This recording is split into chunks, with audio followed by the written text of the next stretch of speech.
1学期、洗濯機。日本語は美しいな。英語にも音便あるから。どういう煽り？体育館、水族館、万国旗、一ニョッキ、ケンタッキー食いたい。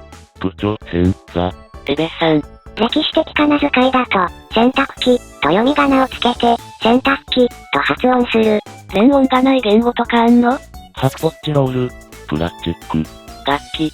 そういや、楽器はわかんないな。まあ、学校、学会、学区、学研、とか色々あるからだろうけど。句や、図が、チャイツ、になるパターンは普通にあるな。楽曲、楽器、作曲、骨董、発表、末端。宅建。八角形。